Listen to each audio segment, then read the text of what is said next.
Hello, my name is Malcolm Mundy. I'm an astrologer here in Austin, Texas, and this is Malcolm's Free Astrology. If you are Free Astrology by Malcolm, if you want the printed materials, you have to go to this website, ashtarcommand.net. That's A-S-H-T-A-R command, one word, .net, and you have to go past the blogs, the pop-ups and stuff, and once you go past the pop-ups, you're going to see a toolbar. You click blogs on the toolbar. You don't click anything else below. You just click blogs.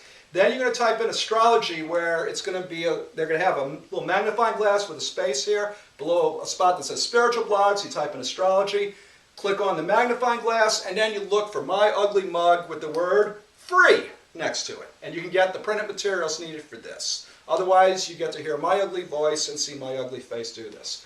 Okay, we're going to talk about the basic skeleton of the horoscope because that's the best way to look at this.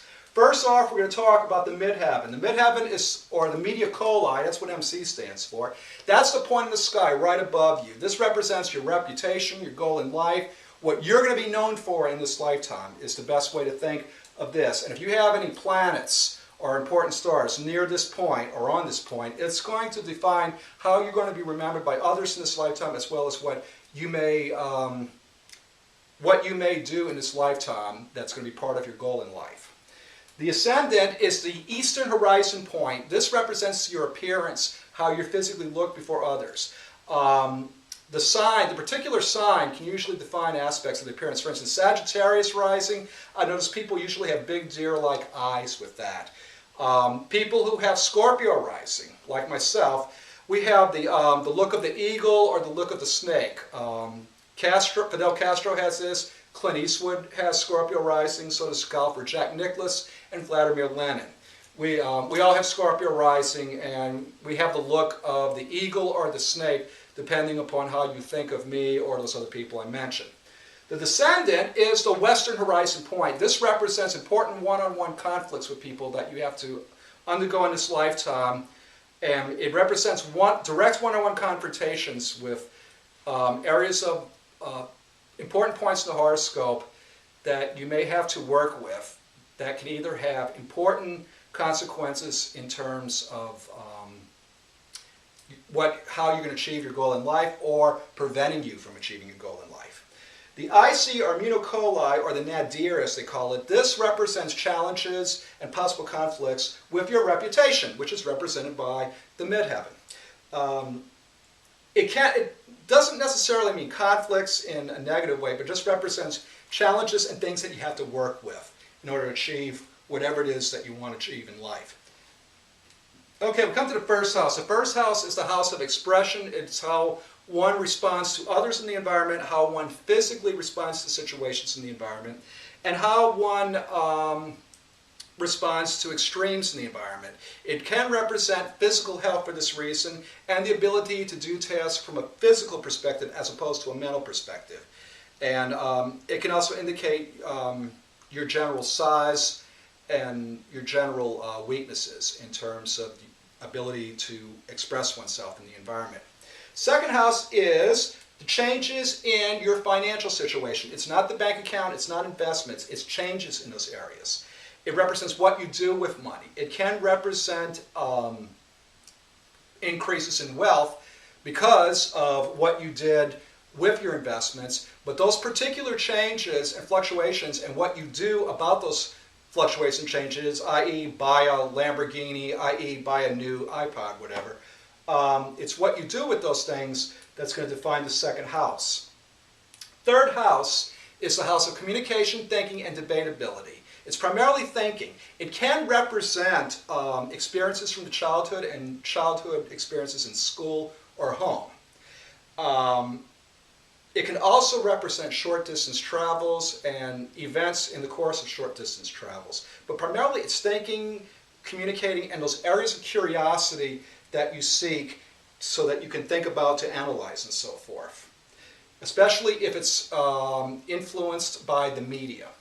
Fourth house is the house of real estate. It's the turf underneath your feet. It's your home. It's how you like your home to be, or what things you like in your home. It can also represent how you view home. Your home may be the road. It may be something very elegant. but it's how you view your home and what you want your home to be in terms of appearance. It can define real estate, sales or investment ability, as well as gardening and farming ability.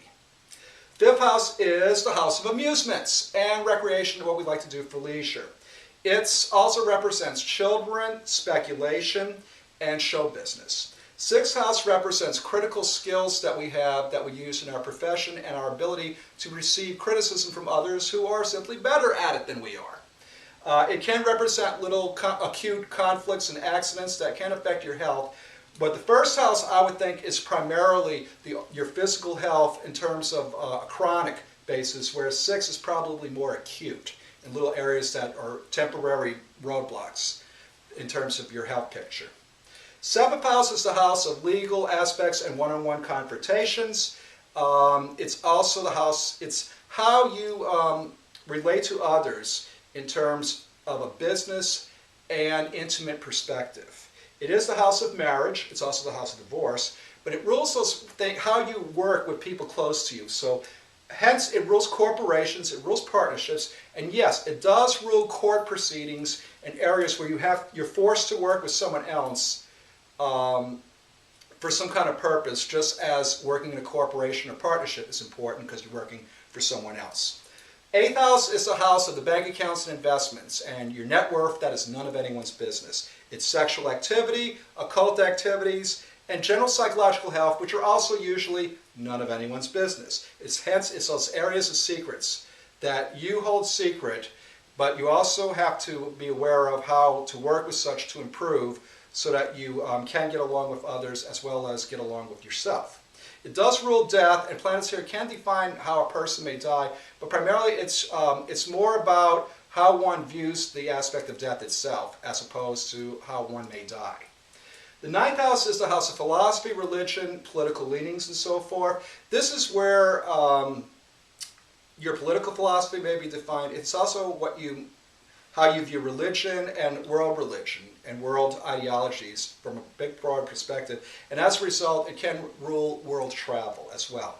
10th house is the house of career objectives. It is what you want to do in terms of your career in life, as well as your objectives in life. And it's also your reputation at your place of business as well. 11th house is associations, friendships, and the aspirations you get from them that help you plan for the future. It can define the types of friends and associates that you have, but it's also the aspirations and ideas that you get from them that help you out in terms of your aspirations for the future. 12th house, this is the dreaded house of Dasthana, as they say in Vedic astrology, the house of dreaded evil. This represents confinements, limitations. It can represent hospitalizations, jail time, being confined in some way that you care not, getting pulled over, getting stopped by a boss saying, no, you have to do this, or you're suspended, or whatever. But it's primarily service, and it's the failure to recognize the service that you owe in terms of this lifetime to others. There was an old expression in Kung Fu. The movie, you remember the movie, the TV series Kung Fu with David Carradine? There's a good expression there that defines the 12th house, which is, you cannot be served until you have served.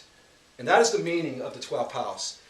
If there's problems in this lifetime that you're experiencing while things are going on with the 12th house or what you're born with, it's usually because these are areas you have to learn to work with and to provide service with.